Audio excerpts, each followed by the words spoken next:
So, folks, this has been one of the most hilarious starts I've ever had to a conversation. We What? are live, ladies and gentlemen. We are with the one and only Andrea Christians. Don't worry about it. I'm not worried. Oh, yeah, a little bit. I can hear it in your voice a little bit. Yes, you are. It's okay. It's okay. See, so I'll tell you. Here's the beauty about my show. Here's the beauty about my show. It's almost impossible to make a mistake on my show. I only really have two rules: don't be a bigot, and if you're gonna be a dick, be an entertaining one. That's all I Okay. care about, right? Okay. So you can do that, right? You can totally Yeah, do. yeah. I got a PhD in doing that. Don't worry. Yeah, we'll be Yeah, fine. yeah. So don't worry about it, right? So this is Andrea Christians. Andrea Christians is an author from the UK, which is why we're going at it so early in the morning this morning for me. It's early for me, afternoon for her. How you doing?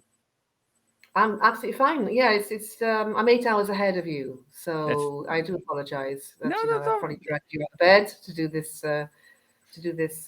communion via virtual technology. But yeah, Yeah, I'm eight well, hours well, ahead. it's okay. I don't mind simply because I listen. I've talked to people from Japan, Australia, Israel. It happens. Like it's part of the deal. Like I signed up for this, so I am a trained motherfucking professional or something to that effect. Anyway, right? So Okay, okay, yeah, that's good to hear. That makes yeah, me feel a whole yeah. lot. You needed me to say something like that. You really did. I could tell. I could actually tell. Yep. It's okay though. It's honestly okay. It's one of those things. Like I said, like the beautiful thing about the show is it's kind of like a certain level of authenticity to it. So it doesn't need to be perfect. And in fact, honestly, it's probably a good thing it's not so perfect. So Yeah, exactly. More real that way, isn't it? So like, well, yeah. Who wants yeah. who? The older I get, the less I want perfect. I realize that. Like I just don't want it. It's overrated. Like perfect and normal are legitimately uh, ingredients to go to hell. That's how I look at I look at it because perfection is just simply the absence of change, and I Well, don't. do you know something? Josh, because I think if somebody was actually normal, it would be the most weird thing imaginable. Imagine if you were normal in every sense. That would be Oh, so weird. There you'd is no be in such there's hell. no such thing as normal. So I Well, okay. So I don't know. Like you said this off the air, like your age. I'm not going to repeat it because you might beat me. I don't want you to physically come out there and kick my ass. But if you ever played video games, there's one video game I no, really love.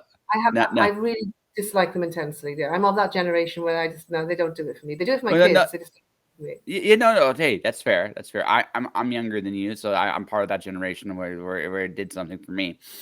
But there's this one little scene, like it's a well written scene in one of my favorite video games. So it's a game where you fight demons with swords and axes and stuff like that. So the main character steps into the elevator, and then up in the elevator, he has like cheesiest elevator music possible. Nothing's happening. He's just waiting to go from one floor to the next.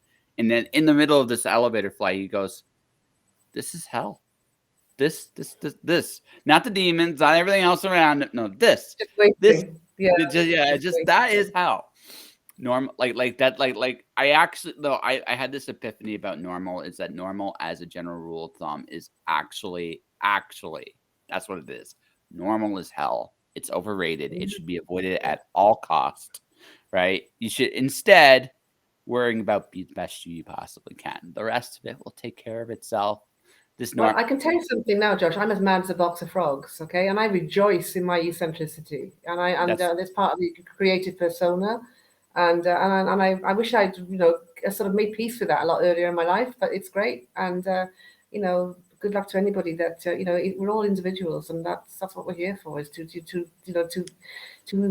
evolve, isn't it? And so to that's my take on change. it all.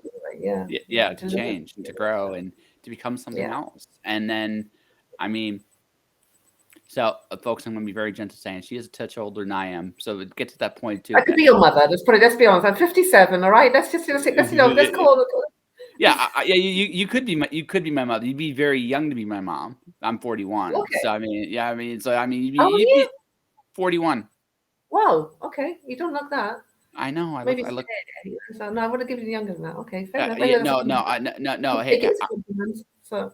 Hey, I'll take it. I'll take the compliment. I'm good with that. Listen, I will be 12 until when my hair is all white, and I'll still be the crazy motherfucker doing ice cream and Baileys, right? And jumping out of planes and every other crazy motherfucking thing Okay. I can think of. So I'm too old. I'm too old for anything else. Sorry, that's just how I see it. I'm just too old for anything else. But that's the thing. Like you come to I think this is the beautiful thing about us as a species is you grow, and then you come to a point of this is who I am.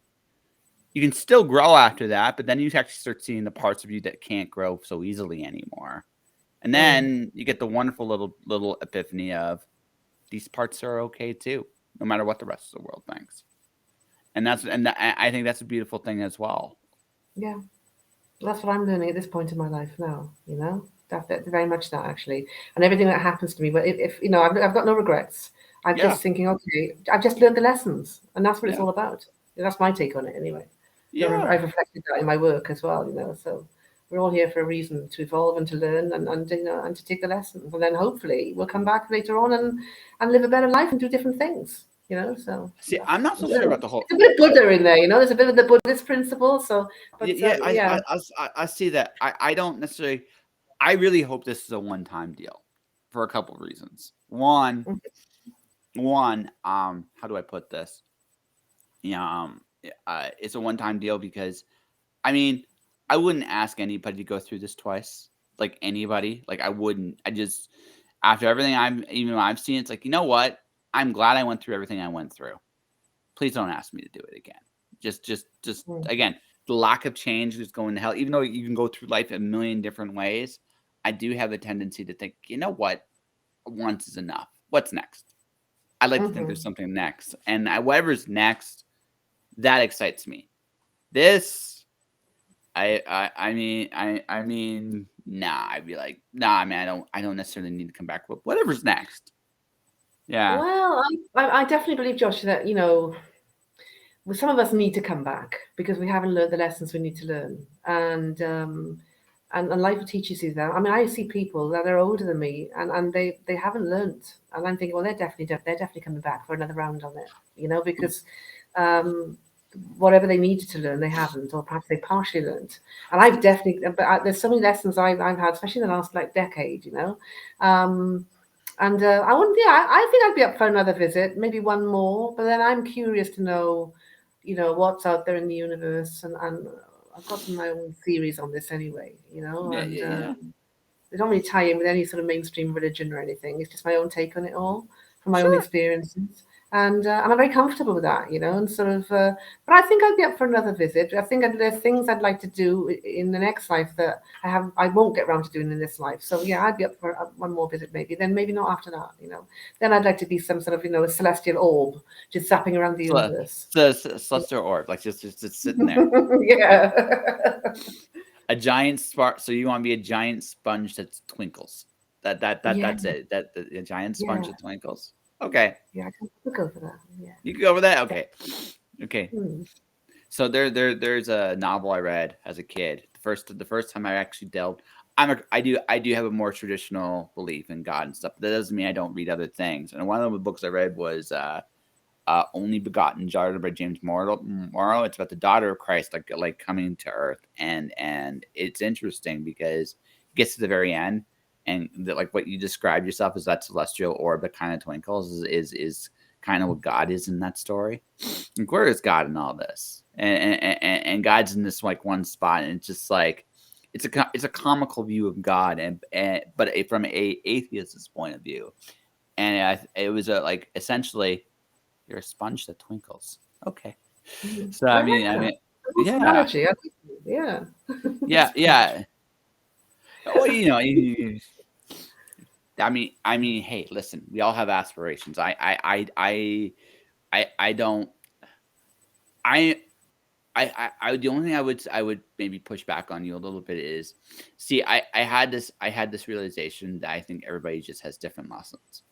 I was on a trip to like from London to London, Ontario, and not the good London, not your London, my London, which isn't as nowhere near as exciting, I assure you. And I remember this. It was just where I was and where these people were in my life, because I've traveled, I've seen a lot, I've done some really crazy, stupid things, some not so crazy, stupid things. I'm a risk taker by my nature. And I come out on the other side, and I'm listening to these people talk about things I remember being talked about 20, 30 years ago when I was living there. It was like the exact same things that I left are right here. And then I realized that everybody just moves at their own pace. And I think it's a wonderful thing that life gives you that freedom. And then maybe I had a really interesting thought was, maybe the lessons I'm here to learn are not the lessons somebody else is here to learn.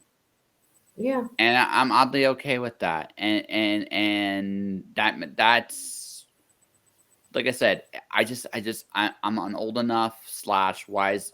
We'll put a question mark on the wise, but we'll say wise enough to realize that I can't it's just too big for me.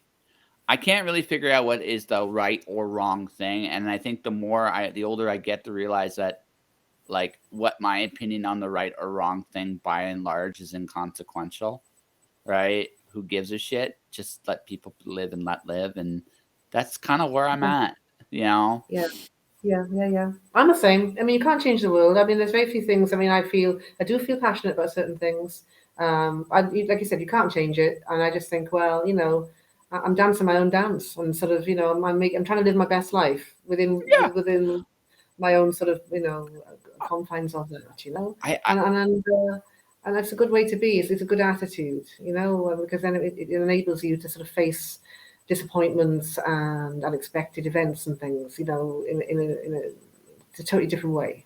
I found that's something that comes with experience, and as you're starting to say yourself, you're starting to sort of learn those lessons as well. So I wish I had the wisdom that I have now. That I wish I had it earlier in life. It would have been so much easier. You know what I mean? But there we are. sometimes there's pains in the ass that comes with that wisdom too. It's like, shit, I get this now, and I'm like, oh no.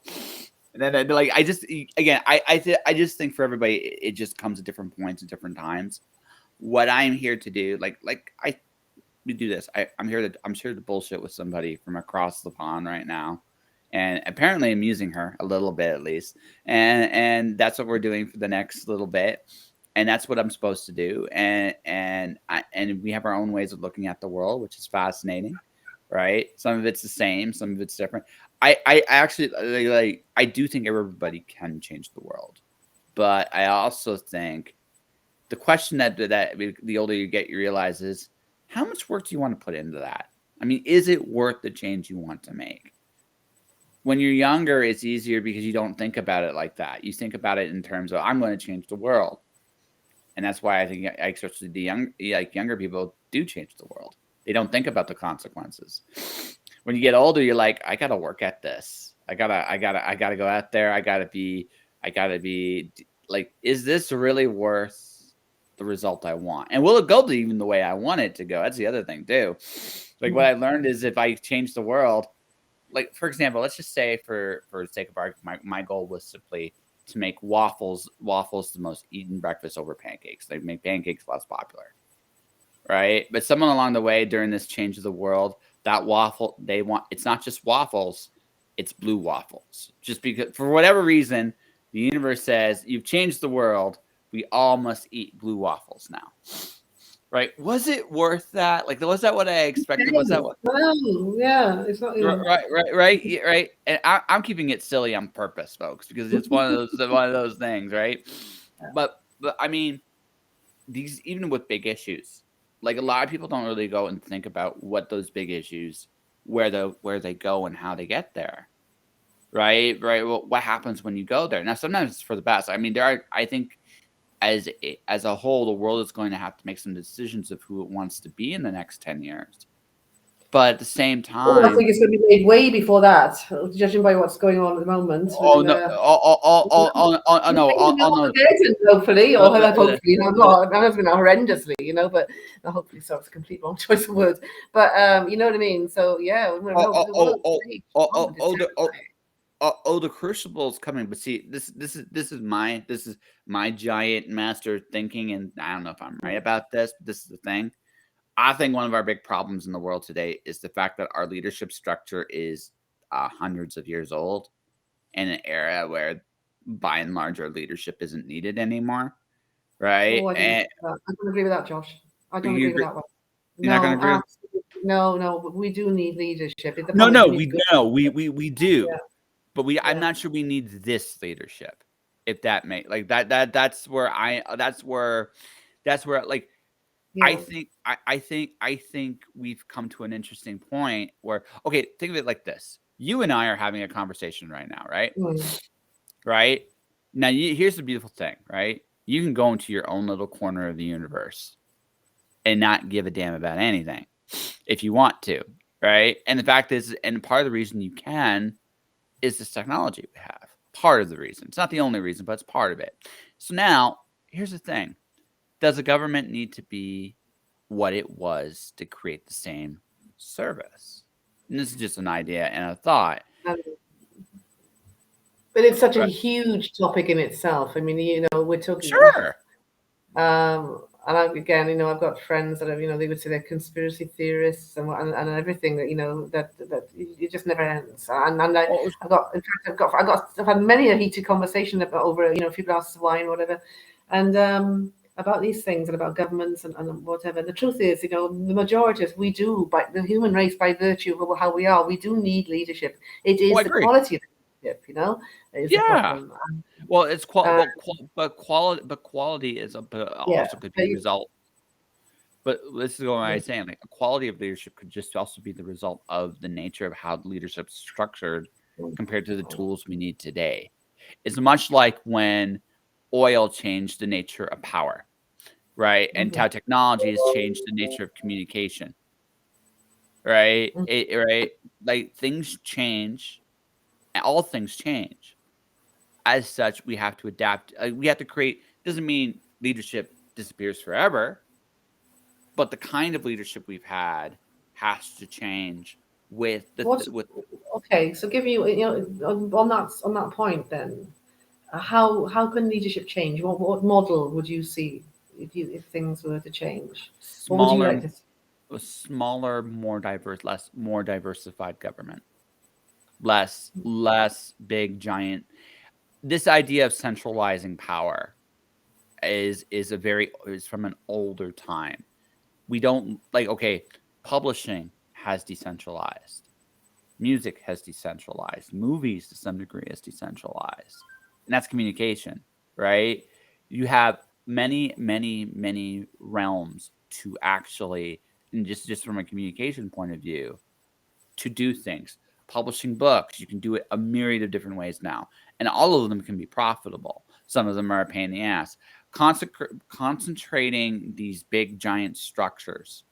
Like I said, I wish you were a video game person, because there's this game. You're a snake that tries to eat everything around you, and you get to a point where you're so big that any little thing will knock you on your ass because you're just too big.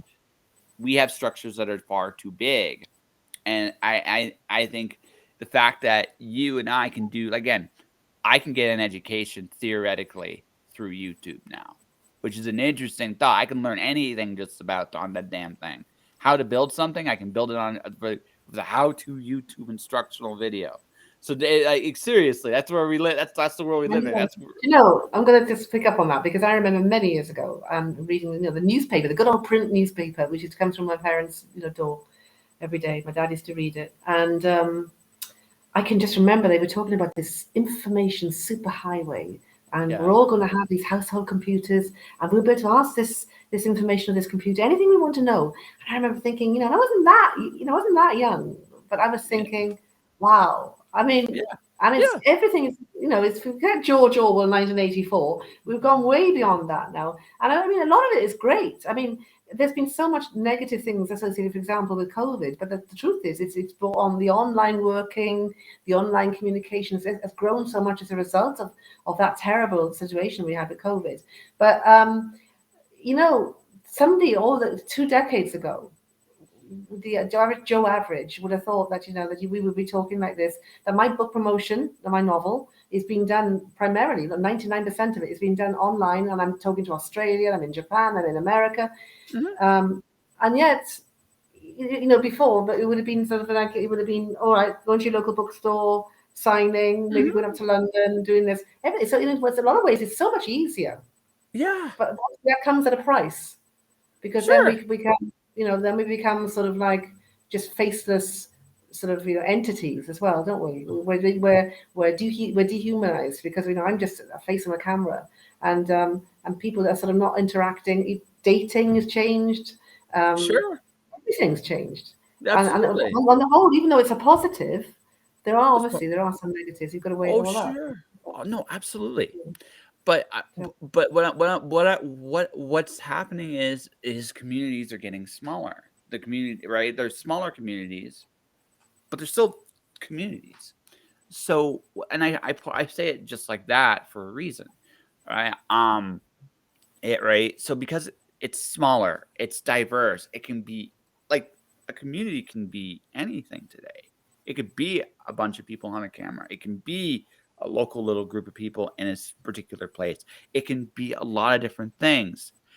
The point I'm getting to is where we've hit today is we can imagine there's a lot we can do on our own because the infrastructure is there, that it's like the technology and the infrastructure are in such a place that you don't need a centralized form of power.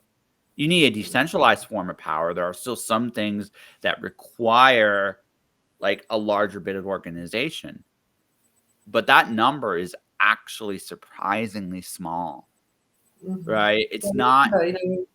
remember, Josh, before we were talked about organizations and governments, before that we had the church, and the Oh, church sure. ruled. Oh, So it's just absolutely. one thing being replaced by another, basically. And what Well, is the it Karl Marx church. said?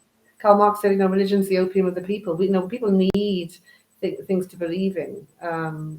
because most people don't like to think outside the box. They don't like to think outside of their comfort zone. Creative people like yourself and myself, we're prepared to sort of ask the questions, but a lot of people are very comfortable staying within the confines of like everyday life, sort of not pushing the boundaries on anything.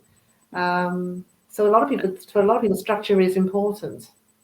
You But know, that's true. But when a structure is eroding, like that's the other thing too. Our structure, when a structure erodes, I don't care how comfortable you want to get. Sooner or later, the world's going to say, I don't give a shit about your comfort. What are you going to do? Right? And right, and that's the nature of the world. The world don't give a crap about your comfort or not your comfort, right? So I say it like that because again, I think so. I think of it like this. I think like so. One of my favorite Bible stories is the Tower of Babel. The idea to build a tower so high it can touch heaven. We're kind of building another one. It's just a little different. The difference is instead of a giant tower going to heaven, we have a giant light bulb that allows people to communicate and do all of these wonders. Right? You really sit there and think about it. That's what we have today. All right. And so the only difference is, right? If it's shut down, it'll be just instead of the language being disrupted, someone will turn the lights out. Right. That's the only that's the difference. So that's we that either. scares me though. Oh, Imagine sure. if, for example, even then the national grid went off, or we had some sort of cyber attack, or a serious Oh cyber yeah. attack. Oh, yeah. Yeah. No. And that Imagine a like. world without things like electricity. Imagine a world without internet. Yeah, You well, know, that's my people point. don't think of that, really, is it? Well, no. So it's going. So this is where I'm going with this. Ultimately, whether we realize this or not, we're decentralizing, and power is trying to centralize things, and that's what's going on right now. Like whatever your party alignment, I don't really give a shit. I'm politically what Oh, I'm bloody hell, I'm politically. not interested. Well, politically, I call myself an atheist. I don't think any side has integrity, so ergo, I don't believe in any of them. But what I will say is we're heading towards a decentralization. Now the question is how we get there. We can.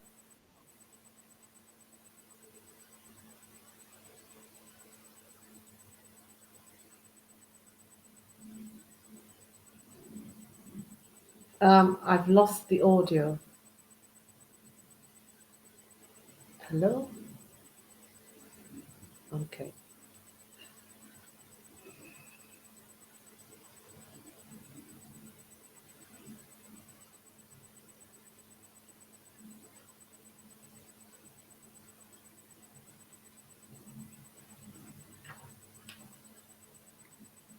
get there now using the tool. Okay, you're back. Sorry, I lost you for a minute. Yeah, Okay, you're back so now. yeah. So where did you lose me? Where did you lose me? About 30 seconds ago. So you've come back now. It's okay. Yeah. So basically, what I'm saying is, we're heading towards a decentralized state. Like Yeah. things are going to change over the next 10 years. My only question is how we get there. Like I don't know what it's going to magically look like, but that's what I think. Like I think this idea of coming to a head of the old system that's been heading that way for a while. If anything, COVID sped that up. So we're gonna come to that head, I think, sooner than later. And then it's about what we wanted, where we want to go from there. I am going to be very curious what we choose and how we choose it. Okay. So what do you think? Am I on something, or am I on to Yeah, something? I think so. I don't think we can do anything about it. That's the truth. You and me, Joe Average. We're just cogs in the machine, aren't we? But to be aware of it, maybe, yeah. But I mean, mankind is constantly evolving anyway, and not necessarily for the better. Um, but we are evolving, and change is part of the process, isn't it? Things are changing, evolving, and situations change, and so we're just going to move with it. And sometimes it's good not to resist. It's good to question. So, Yeah. but see, I'm young enough to say I don't have to cooperate. I can do what I damn well please. If worse comes to worse, I'm gonna go get a fishing boat. I'm gonna get myself like a bottle, and I'm gonna learn how to make boots. Just because, if worse comes to worse, right? I don't have to. I think the biggest thing that people fail to realize, and this is just like wherever, like, we all have a somewhat of a say of where things go. Now, individually, we only have so much of a say. But even so, I don't gotta. I am immature enough to realize I can do what I want, and I don't gotta cooperate. I can Well, be let silly. me ask you a question because this is very interesting. Because somebody often said to me once, "What's the most important thing? What's the most important thing that you value in your life, in your persona, in your way of being?"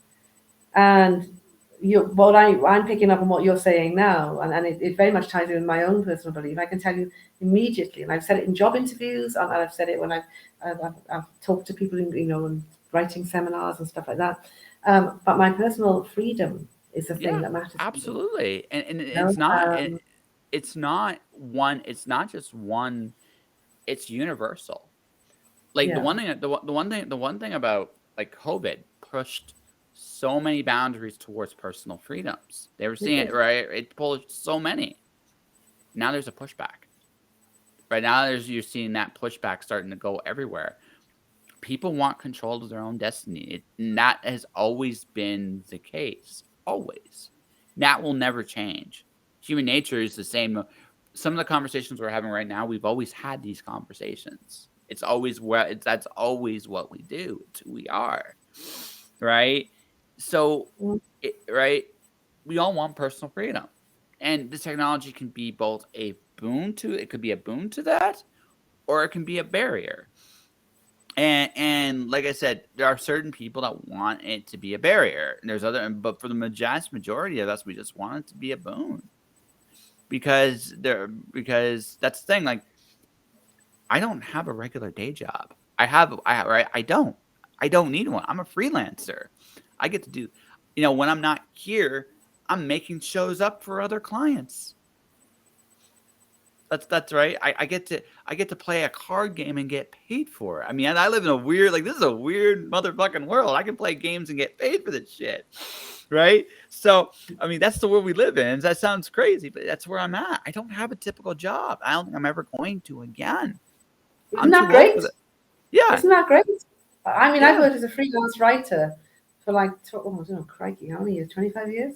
Yeah. And that was, I worked in radio for 20 years, and that was a fun job. I can't believe I got paid for being a radio DJ, but I did. And then from that I sort of naturally evolved into like freelance writing, and I also was I hate to use the phrase a literary prostitute, but you know what I mean. They pay me and I'd write it, and I mean I write about anything, but it Yeah. gave me such freedom. Yeah, because it gave exactly. me the freedom to basically, I could burn the midnight oil, work my own hours. Okay, it wasn't a brilliant, income compared to working in radio, but it was freedom. Make your Yeah, deadline. My deadline will be this, that, and the other. Okay, and then as long as I got the work done, and to me, that's my motto. That's the way I live my life. I always have. I've been living that way in the last 25 years. I struggle yeah, to hold sort of day to day, 9 to 5. It just doesn't suit me as a person, and I've yeah. stopped beating myself up about that. And I think listening to you, you're obviously a creative as well, and people like us, we don't fit the mold, and We there's get nothing bored with wrong it. with that. I admire people that can. I really admire people that can stick up. I do, I do, and I don't, I do, and I don't. I worry about it when it's done for an extended period of time. There is a point I go, "Are you sure you're okay?" Because I've seen people after about 40 years. So I lived in a city that was completely automotive, like an automobile town, like made cars. Mm. There's a few people that have done that for so long. I Oh, I I know. I I I worry about I like again. There's a point of admiration, kind of, sort of point, and then there's a point where it's like you might have should have walked away. And what do they give you at the end of it all? They give you a clock. Yeah, A it's clock not on really. retirement. See, and Oh, that's the thing. Like, well, and the thing is, that's also a less common thing now too. Like, my generation isn't retiring. I'm not that much younger than you, and I'm not retired. It's debatable whether you retire. It's debatable, I'm never going to right? retire. Uh, I'm a writer, so yeah, writers never. exactly. I'm hopefully Exactly. when my brain fries in the end, when and then my body. When I've got too many books to write, and too many things to do. So so I never, you so know. so that's my point, right? That's my point. Right. So I mean, this whole idea, like that's the other big argument that why I think things can change. This idea of normal, like what we consider normal for a very long time, does not exist really anymore. So and it's one of those things where once you recognize all these things, I'm creating my own little business empire now because if I don't, right, I'm gonna be out in the cold because again, the regular job as we know it is eroding bit by bit by bit by bit by bit, and then one day Mhm. gone. It'll be gone. It will have evolved out of existence as we know it. That doesn't mean there isn't going to be some day jobs or some side gigs or whatever the case may be, but it will look like a very different model than what currently exists. And what currently exists is dying. So, right. So it's one of those things I realize, like, again, evolution, change, growth, whatever you want to call it, right? Basically, what I've learned in this life is nothing lasts forever. And instead of fighting that, I embrace that You took idea. that long to you took you long time to learn that. No, it didn't take. I learned that a long time Oh, ago. No, I knew that from the very unexpectedly. beginning. I knew Crikey, that from the, yeah. but there are people, again, you're talking about comfort zone.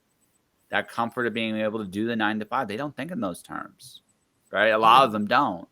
They think that this is it. It's like, no, this is just the beginning, right? So that's something I've learned. But again, I was never meant to stay there. I can still work a job. I have a side gig right now working for a sports team.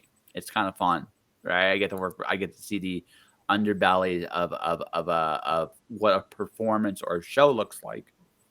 And it's neat. But I also know, like, I'm not going to be there forever. It's going to be as long as I need it to be, and then I'm walking away. And that's it. I can do what I want. I've hit that point in my life where it's just like, I don't have to cooperate. I don't got to play along with anybody's rules. I'm just doing what I damn well want to do. And if you don't like it, shrug. Right? That's it. That's it. Shrug. It's like I've hit that point. And, right? I hit that sooner than my dad did. I don't know if I hit it soon enough, but I've hit it, and it's going to be fun. So here we are. Good for you. Yeah. I mean, yeah. I mean, I identify with that. Yeah. And there's a lot very similar in a lot of ways. Obviously older than you, but it's the same mentality. But it is what it is, isn't it? You just got one life. As I said to you, I just want to live my best life. Yeah.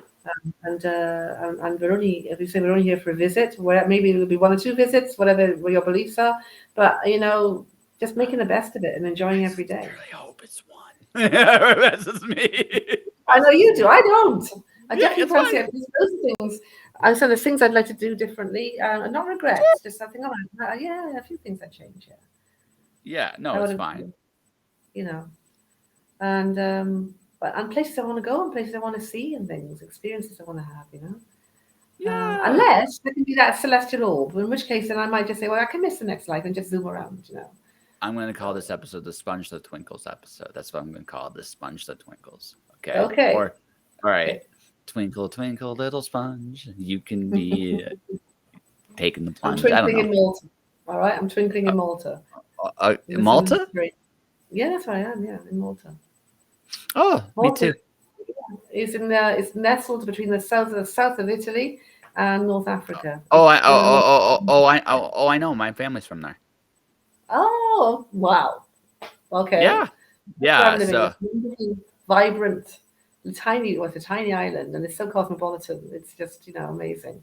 well, Very- it's got the history of being conquered by everybody because Yeah, it was always the isn't a key space in every civilization, even in World War II. My grandmother was born during like she grew up as a baby, like as a kid in World War II. She grew up to the sound of bombs because Malta was always being bombed by somebody. of course. It had more bombs in one night than London had the entire war. Yeah, I know. Yeah. So just give you that, Yeah. it's blown apart, and the people were incredibly resilient. Oh yeah, Uh, because they've been the through great all siege they of Malta then to 1565 with the Solomon the Turk.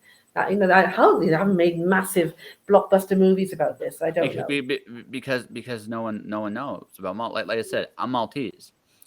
Every culture has been there somehow, some way. They've all been there. In Mm. me, there's everything from Middle Eastern to French to English to Yep. American to like there. It's all there, right? It's Yep. all there. Everybody that's wanted to conquer Europe has conquered Malta. North, south, east, west, you name it. We have every single race in us. So because just by process of Mm. who showed up, Great place right? to live. It's a great place to live, and I love it. So I'll be twinkling here now. Okay, when this airs, Yeah. I should be twinkling in Malta. Okay. Valletta or Zira or any of those places in Excuse me. particular.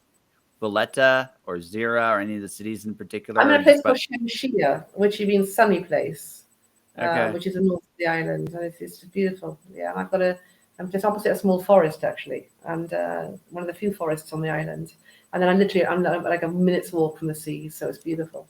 Yeah, no, So it's a gorgeous place. I've always yeah. kind of wanted to go because I've never actually been. My family, my grandmother came from Malta to Detroit, Michigan in the 50s. Oh, okay. My dad was born there.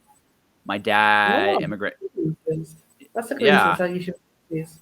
yeah. Sweet, That amazing. and th- and then my dad went to Canada. I was born in a city called Oshawa, Ontario, Canada. I am currently in Calgary, Alberta, Canada. I have we have all like I've kind of followed the family tradition of wandering thousands of miles from home. Like Mhm. that's something I just did what you and my grandmother talks when I talk to her. It's like I just did what you did.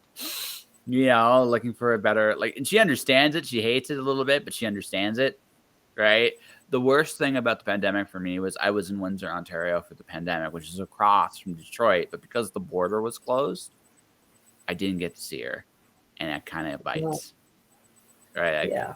Right, Because it yeah. was here's the thing too, it's an imaginary line. Like the border very much is an imaginary line when you sit there and think about it. But 15 miles was in kilometers, about 25 kilometers was the difference between me and her in terms of where we were at, and couldn't see each other at all during that whole time. It sucked. That's the one thing that really Yeah, sucked about it. a lot of people suffered. I mean, I lost my dad during COVID. Didn't get to see him. Couldn't go. And my father passed away. It was just Yeah. awful. So and a lot of people have got stories like that, unfortunately. And it's something. Who would have thought that a flu virus ultimately, which is what it was, could have caused such absolute mayhem when we had no idea. And I just hope it never repeats itself. You know that. But Well, historically, something like that will come again. But Well, we had Spanish flu, didn't we? And then, no, oh yeah, well, again, I I don't want to go into majorly in the weeds on this. Reading what I'm reading about the vaccines now, reading what I'm reading about the virus and everything it's done. I'm not so sure everything we did. We're going to be looking at that very fondly in a few years. I just hope we this is learn Bill from it. Gates. That's what he says, isn't he? He just said there's only a matter of time. There's going to be another one. Oh no, Um, he's right on that. I don't like that it's him that said it, because if you look at the guy that made the most out of this, it was him. of Right, course, right. I know. He, Oh, we won't even go down that road because no, yeah, we and won't. I We won't. But I mean, you but know like that guy is the last guy I want to hear from with this, because of exactly. right, because of his connections to those industries. It's just Mm. the honest truth. I just like whether people want to believe it or not. Like, he definitely made out like a bandit. That guy won, right? So, um, one of the few winners, quote unquote. But that's a weeds for another day. Um, Yeah, but another day. that's weeds for another day. It's one of those things where how do we put this? We'll learn it. I think the biggest thing is, so it was my second apocalypse. My first one was when I was much younger, right? And my one was much more personal. But I mean, fear of death, the fear of death, right, is the ultimate terrifying thing about something like that. And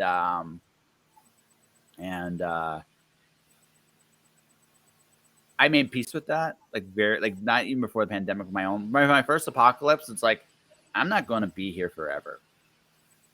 So the second one was That's just, it one thing was you can guarantee, isn't it? That we're definitely all going to end up, pushing up daisies somewhere. So, well, that's that. Well, guarantees in life. no. Well, I hope so. I mean, I hope it's relative. Look, I've come to accept the fact that I'm not going to be here forever. I am It's probably going to be painful a little bit, at least a little bit somewhere in that, and I'm okay with it. It odds are there are ways that can go quite peacefully, but that's not a guarantee. So I'm not going to pretend that I that's what's going to happen. What I do know is one day I'm not going to be here anymore. And I made that peace with that when I was 27 years old, when I went through my first apocalypse. And what I'm hoping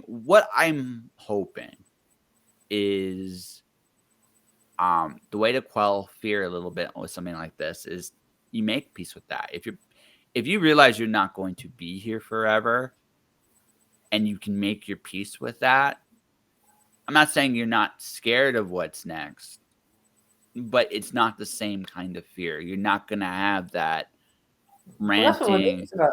That's what my What? book is about. The book I've written, which is called Suspension, that's what it's about. It's about what comes after, Yeah. and and facing those things, and just a different take on religion and stuff. It's my own echo of my own thoughts, really. But as I said, many people are frightened of it. I'm not frightened of dying. I'm just frightened of not living, and I think that's far more important. And that's the ultimate thing, Yeah. right? You're here for an experience, whatever that experience is. Life is, I mean, to realize that, like, life's the most magical thing ever. Mm. Right? It has ups and downs, peaks and valleys, but there's incredible experiences out there for everybody. Like, absolutely everybody, Mm-hmm. if you're not afraid to go and find them. Mm-hmm. Right? Josh, I thank you so much for your time today and for having me on as a guest of your show. I'm afraid I'm going to have to leave you because I have another appointment, but it's been a Yeah. pleasure talking to you. Okay. So then before you run, Yeah. we gotta do this. We gotta do this properly. What's your book about, Mm-hmm. and where people can find you? Okay, my book is called Suspension. It's a time travel thriller romance, and it's available on all the main platforms. Amazon. It's on Book Depository, and it's available all over the world basically. And it's on Kindle, and you can look on Goodreads. It's getting good reviews, and it's part of a sequence of 2 books, possibly 3, called The Time Binder. series. Now, time binder, I mean, actually, I should tell you what this is. We're all time binders. And what it is that we learn from previous generations. The Romans, for example, they gave us hieroglyphics, they gave us ink, they gave us medicine. Not the Romans, sorry, the Egyptians. Now, the Romans gave us drainage and they gave us water, aqueducts and all sorts of things. That's time binding, okay?